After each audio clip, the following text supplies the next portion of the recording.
Hej. Sidste gang lærte vi, hvordan man logger ind på sin DAPS-konto og hvordan man sender en e-mail. I dag vil jeg snakke lidt mere om den generelle opbygning af Det Frie Gymnasiums nye IT-platform. På nuværende tidspunkt, når man logger ind, så får man den her startside. På et senere tidspunkt vil man få en anden type startside, men på nuværende tidspunkt ser det sådan her ud. Der kan man gå ind på websteder, dokumenter, kalender og e-mail. Det er de 4 ting, jeg vil fokusere på lige nu. E-mail er egentlig den type e-mail, I kender. Du kan sende mail, du kan modtage mail, og du kan sortere din mail i forskellige mapper.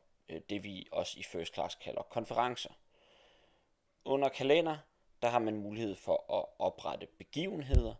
Man har mulighed for at invitere andre til de begivenheder, eksempelvis et møde i et udvalg, eller en fredagsøl på den nærmeste bar.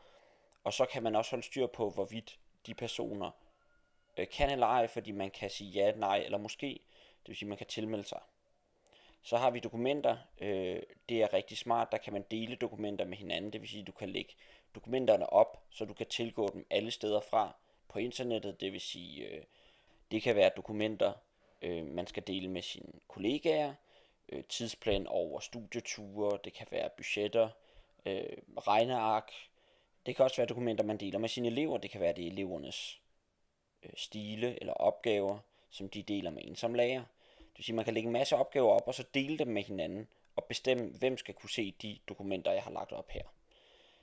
Den sidste funktion, websteder, handler om, at man kan lave hjemmesider under det her system, som er meget nemmere at sætte op, og som eksempelvis man kan lave en hjemmeside til hver hold man har, det vil sige historie 2. A, tysk 8. B og så videre.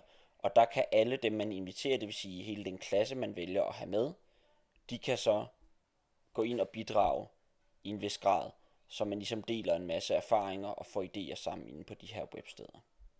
Det er nogle af de overordnede ting du kan gøre i DAPS, Det Frie Gymnasiums nye IT-platform.